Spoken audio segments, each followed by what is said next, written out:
Voilà, salut à toi, moi c'est Luis depuis le Japon, bienvenue dans cette nouvelle capsule de Commande en R. Comme tu le sais déjà, c'est de petites capsules que je fais pour toi pour te permettre d'asseoir de bonnes bases afin que tu deviennes rapidement en mesure d'écrire tes propres codes dans R. C'est donc pour cette raison que je choisis délibérément d'aller doucement, de casser tous les codes afin de te permettre de comprendre tout ce que je suis en train de faire. Je voudrais aussi te dire que coder dans R n'est pas si difficile que ça en a l'air. Il te faudra de la patience, il te faudra de la pratique et tu verras, c'est toi qui y gagneras. Je voudrais enfin vraiment te demander d'appuyer sur le bouton rouge où il est écrit souscrit ou subscribe si tu ne l'as pas encore fait, d'activer la petite cloche de la notification, c'est elle qui fait que quand je mets une capsule en ligne, tu es parmi les tout premiers à le savoir et de laisser un petit mot dans le commentaire. Tout ça va permettre à cette chaîne de grandir, de me permettre et enfin me permettre ensuite de pouvoir continuer à aider d'autres jeunes comme toi et moi. Si tu l'as fait, je te dis merci. Attrape ton clavier et rentrons dans le studio. Aujourd'hui, je me propose de te montrer deux petites choses. Comment ajouter un titre à ton graphique quand tu l'as fait et comment ajouter aussi des lignes de référence si tu en as besoin. Donc, on va commencer par mettre un seed. On va faire fait seed. Je vais prendre le seed à 10. Ce qui fait que j'ai les résultats que j'ai, toi aussi tu les as de la même façon. Donc, il faut mettre ton seed à 10. Et voilà, je vais construire la variable int. Je vais prendre une séquence, je dirais, de, je vais dire de 1 à 60. De 1 à 60 et puis qu'il me prenne la séquence par intervalle de 2. Et je vais aussi prendre y, mais je vais prendre y comme fonction de int pour que on puisse avoir quelque chose qui tient bien la route. Donc je vais faire int plus et r unif. Je t'explique ce que je fais là. Je lui dis de me générer, de me générer 30 variables qui sont uniformément distribuées de 1 à 30, dans l'intervalle 1 à 30, et on va faire moins 5. Voilà. Et j'exécute, donc j'ai y qui est là, on peut rapidement plotter, et puis voir ce qu'il en est. Donc voilà, on a int qui va de 0 à 60 et puis les y. Ce que j'ai fait en réalité, j'ai dit dans y, il faut me prendre la variable int, mais à la variable int, tu ajoutes 30 variables parce que je sais déjà d'ici, je sais que dans la variable int, il y a 30 observations. Donc je dis, tu m'ajoutes 30 observations qui sont uniformément distribuées, mais qui sont comprises entre 0 et 30. Tu ajoutes ça à int et tout ce total-là, tu multiplies ça par 2. Et ensuite, tu fais moins 5. Bon, c'est juste que j'ai généré un truc qui a l'air, enfin, disons linéaire là. Et voilà quoi, j'ai fait le plot. Et on voit ici, celui-là, c'était int. Il y a int qui apparaît, celui-là, c'était y. Il y a y qui apparaît. Bon, maintenant, on peut faire mieux, parce qu'on veut personnaliser notre graphique. On va demander à R de ne pas nous écrire les int et y, c'est nous-mêmes qui allons les écrire. Donc, comment je vais faire ça? Je fais plot, je dis int y. Je peux choisir aussi, parce que je vais améliorer un peu. Je vais prendre le point de caractère à 18. La couleur, je vais prendre quoi? Je prends le bleu. Je prends le bleu et puis ensuite, voilà, ça c'est pour dire de ne pas me considérer. Donc, quand je fais ça là, en fait, ça fait annotation. C'est annotation. Ça vient de annotation. Donc, je suis en train de dire, dans le plot, tu me mets y avec les paramètres que je veux, la spécification telle que je le veux. Mais ne me mets pas les annotations, ne me mets pas le int et le y. Et quand je vais exécuter, voilà. Donc, c'est bien fait. La couleur est bleue. Le point de caractère, tu as vu, le point de caractère a changé. Il est passé à 18. Mais il ne m'a pas mis de int, il ne m'a pas mis de y, donc la notation n'est pas valide. On est d'accord? Et voilà, donc quand j'ai mon graphe qui est ainsi spécifié, je peux maintenant choisir par moi-même d'ajouter les labels, le titre et de personnaliser comme je veux. Et pour le faire, il y a une toute superbe fonction qui nous permet d'aller très rapidement, c'est la fonction titre. Et c'est la première que je voudrais te montrer aujourd'hui. Attention, je fais titre. Donc, on va utiliser main, je vais dire, je vais l'appeler mon titre principal. Titre principal. Mon titre principal et je vais exécuter. Donc, tu vois, j'ai ici mon titre principal qui a apparu. Donc, quand j'écris main dans la fonction titre, c'est pour ce qui est en haut ici, quoi. Le titre principal, le main, le paramètre main, c'est pour le titre principal. Bon, je peux faire mieux, hein. Je peux ajouter, par exemple, la couleur, hein. Donc, je vais dire couleur main. Il faut me prendre du rouge et j'exécute. Donc, tu vois, ça change la couleur ici, la couleur du main. Donc, ça fait call main. Et puis, ça se fait tout facilement. Je peux faire mieux. Et c'est d'ailleurs pour cette raison qu'on dit que dans R, on construit en réalité notre plot. Je vais utiliser le sous-titre. Bon, je vais faire majuscule. Hein. My sub title. Je vais faire comme ça, my subtitle. Je crois que ce sera plus intéressant comme ça. Donc, regarde ici, j'ai le sous-titre qui apparaît, donc le titre principal et le sous-titre qui apparaît avec le paramètre sub. Et je peux faire mieux, je peux ajouter une couleur. Donc, comme tu l'auras compris, je vais faire call sub. Attention, je veux égal. Et je lui dis, mets-moi le bleu et j'exécute. Donc, tu vois, et la couleur est changée là, du sous-titre se change là et puis c'est allé en bleu. Donc, c'est dans ce même état d'esprit. Hein. Je vais te montrer encore un petit truc. Le point de caractère. Le point de caractère, je vais le mettre attention, je veux égal, oui, je vais le mettre à 0.75 et j'exécute. Voilà. Donc, regarde à ce niveau-là. Tu vois, ce qui apparaît ici n'est pas très joli, n'est-ce pas? Parce que en réalité, ce que R fait à chaque fois que j'ajoute un paramètre, c'est qu'il recolle le plot. C'est ce qu'il fait en réalité. Si je vais par exemple derrière, tu vois, et ici, il y a le plot qui est là, mais sur ce plot-là, à chaque fois que je lui demandais de faire quelque chose, il recolle les éléments. Donc, je peux utiliser ce bouton-là, enfin à côté du balai, hein, pour supprimer ce plot. Je supprime ce plot-là, tu vois, et je peux aller à la ligne maintenant et refaire un plot initial. C'est pour ça que dans R, on dit que on construit en réalité les plots qu'on fait. On les construit. On est d'accord? Donc, il faut être patient, prendre le temps de construire, de calibrer par toi-même. Si ce que tu as ne te plaît pas, tu refais et puis jusqu'à ce que tu as le résultat final qui te satisfait. C'est comme ça que ça se passe. Donc, je peux faire mieux. Hein. J'ai ajouté mon sous-titre. Regarde maintenant. Je vais ajouter le label de last et ins. Je vais dire quoi? Je vais dire... mon as de is, c'est pareil, tu mets tout ce que tu veux. Je vais faire pareil pour l'as de y.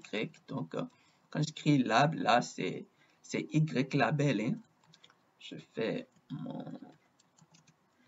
mon as de y et j'exécute. Donc, tu vois, mon as de is apparaît là, mon as de y apparaît là. Bon, ça, c'est le label. Hein. Tu aurais pu mettre la distance, le temps, c'est pas tout ce que tu veux. Et puis, ça va se faire proprement. Mais on peut encore faire mieux, tu sais. On peut faire mieux et mettre une couleur, par exemple, pour les labels aussi. Donc, ça va faire, comme tu peux déjà t'en douter, Collab. Bon, je vais utiliser une de mes couleurs préférées, le dark green, et j'exécute. Donc, tu vois, là maintenant, les labels, enfin, là c'était ins, hein, le label des ins, le label des y est coloré en vert pur. Et on peut même faire mieux si on veut. Hein. Par exemple, je peux dire je ne sais pas, je peux dire le point de caractère, non pas le point de caractère, l'extension du caractère pour le label, hein. Je vais prendre 1,2. Je prends 1,2, donc tu vas voir que on aura encore un petit problème qui va apparaître là, parce que ça va recoller dessus, mais ça ne devrait pas nous gêner. Tu vois, ça va recoller dessus, ça ne devrait pas nous gêner. Tout ce que j'ai à faire, c'est de supprimer ceci quand ça ne me plaît pas et de refaire à 0. Et puis, ça se fait tout joliment. Voilà, donc mon as des Y, mon as des ins, pardon, mon as des Y, le sous-titre, le titre, et puis voilà, c'est déjà ça. Voilà, et quand tu le fais comme ça, c'est que toi-même tu personnalises, tu écris ce que tu veux, tu le fais comme tu veux, et ça te permet d'avoir de la flexibilité. Elle te donne cette flexibilité-là. Et je vais te montrer un deuxième petit truc.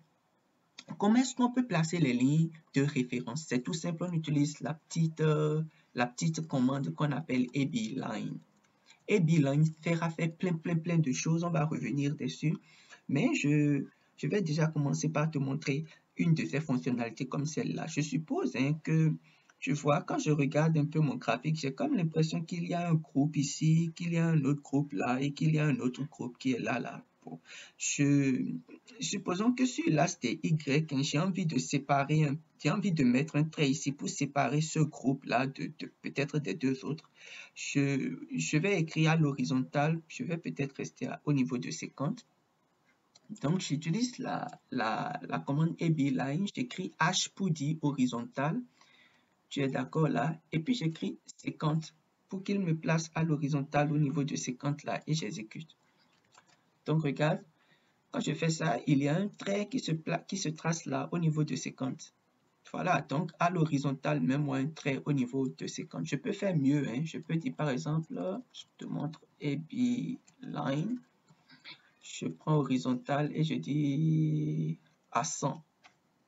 Donc, quelque part au niveau de 100 là, regarde, hein, si je mets ça à 100 et j'exécute, regarde ce qui se passe là, il me met une autre ligne. Donc, c'est comme si on a on a séparé le groupe du bas de celui du milieu et de celui du haut. Mais on peut faire mieux, hein, tu sais, on peut faire mieux. On peut faire mieux, aller directement, je vais dire ou bien, j'écris ou bien là, et puis on peut faire mieux, aller directement avec les deux. On va faire H, et comme tu le sais déjà, j'écris C, je mets fréquente et 100, et si j'exécute, je vais enlever ce graphique là, je vais supprimer celui-là, ou bien je fais un nouveau si tu veux. Je vais faire un nouveau si tu veux, j'exécute le plot, je mets le titre, mais là, cette fois-ci, je veux exécuter ce code-là, c'est celui-ci que je veux exécuter, tu vois, donc, et puis voilà, donc, d'une seule pierre, en fait, je suis en train de faire deux coups, quoi, j'ai les deux lignes-là qui apparaissent, et puis, c'est tout joliment fait. Donc, voilà un peu à quoi ça nous sert la fonction abline. Elle nous permet de mettre en fait des lignes de référence. Ces lignes-là, on les appelle des lignes de référence. C'est aussi simple que ça, des lignes de référence. Tu as envie de mettre une référence ou bien un truc comme ça, tu dis à partir d'ici, de là, on les appelle des lignes de référence dans le jargon courant. Et voilà, c'est avec la fonction abline qu'on fait ça. Je te montre, hein. On peut faire ça aussi sur la verticale en utilisant V. Attention, on utilise V, donc je reste dans ce même état d'esprit, hein. Regarde au niveau de, par exemple, je dis 18, quelque part là, et au niveau de, je ne sais pas, hein, 42 ou bien 40, quelque part là, je vais prendre 18 et 42. Donc, 18 et 42, et si j'exécute, tu vois, donc joliment ça apparaît là à 18, il y a sur la verticale, donc j'ai fait V, H pour horizontal, V pour vertical. Et j'ai le résultat qui apparaît. Mais ce qui est super cool avec abline, c'est qu'on peut aussi enfin, comment je vais dire, on peut personnaliser, hein, on peut personnaliser les lignes que nous sommes en train de faire. Je te donne un exemple. Je prends par exemple à l'horizontale sur 40. Ça y est, je vais prendre sur 40, je vais prendre sur 80. Et je vais prendre sur 120 aussi. Donc, je prends sur 120. Donc, je peux lui dire le type de ligne que je veux, hein, le type de ligne que je veux. Excuse-moi, je parle pas anglais là, si je parle français. Donc, ça fait orange et j'exécute. Voilà. Donc, tu vois, au niveau de 40, au niveau de 80 et au niveau de 120, j'ai ces lignes-là qui sont exécutées. Et le type de ligne que je veux, je lui ai spécifié, c'est, enfin, les 5, c'est les lignes en pointillés comme ça. Là, quand tu fais 5, ça te donne les lignes en pointillés comme ça. Bon, je t'invite à essayer par toi-même. Tu peux prendre 2, 3, tu essayes par toi-même et tu vois ce que ça donne. C'est très amusant de le faire. Et j'ai choisi la couleur violette, le purple. Et puis voilà, ça me donne le résultat en toute beauté. Je peux faire pareil à l'horizontale, hein. Je te montre rapidement. Et je fais par exemple V, je fais C, je vais prendre sur 10, je vais prendre sur 30, je prends sur 30 quelque part là. Et je prends un autre sur 50. Bon, je vais choisir le type de ligne, le type de ligne à 3 cette fois-ci. Et je vais choisir l'épaisseur de la ligne, line width à, je sais pas, hein, je prends 3 aussi. Et je choisis la couleur de la ligne à, je dirais, orange. Je fais orange et j'exécute. Donc voilà. Et tu vois ici, là, au niveau de 10, de 30 et de 50, il y a aussi des lignes qui apparaissent là. Tu vois, et puis ces lignes de référence là, j'ai choisi la couleur orange. Et elle apparaît tout bonnement. L'épaisseur de la ligne est à 3. J'aurais bien pu prendre une autre épaisseur, hein. J'aurais pu, par exemple, lui demander de me mettre l'épaisseur à 5. Je sais pas, peut-être, hein, ça va être un peu plus gros. Voilà, donc l'épaisseur à 5. Et la couleur orange, voilà. Et c'est comme ça qu'on met tout simplement les lignes de référence. Donc, je vais faire un petit truc. Je vais peut-être, hein, je vais reprendre une autre plot, j'ajoute les titres et je vais choisir par exemple de mettre simplement comme ceci et voilà, et de mettre le deuxième, voilà, et puis ça peut apparaître aussi comme ça. Je peux aller à la ligne et faire autre chose, hein. Je peux exécuter encore le plot, je mets les titres comme je l'ai spécifié et puis qu'est-ce que je fais là? Je peux prendre AB-Line tout court, j'exécute et puis je vais voir sur la verticale, je vais exécuter aussi. Voilà quoi. Et puis tu vois, on a comme dans ce casier-là, un petit groupe, c'est ce qu'on appelle en fait un cluster. C'est pas, c'est un sous-groupe quoi. On a aussi un autre cluster ici et on a aussi un autre cluster là. Et puis voilà, donc ces lignes de référence nous permettent de dire, regardez, au milieu, il y a un petit groupe et puis c'est pas en haut ici, il y a un autre groupe. Ça nous permet de mettre des lignes de référence et de pouvoir rapidement et permettre à celui qui regarde notre plot de pouvoir nous suivre dans ce que nous sommes en train de faire. Voilà, c'est ces deux petites choses que je voulais t'apporter aujourd'hui. Et je voudrais t'encourager à ne pas baisser les bras, à continuer à pousser. N'oublie pas de mettre un petit mot dans le commentaire si tu as appris quelque chose. Ça va m'aider, ça va aider la chaîne et puis ça va aider beaucoup d'autres chaînes. Je te remercie et de m'avoir suivi. C'était Lulus depuis le Japon. Au revoir.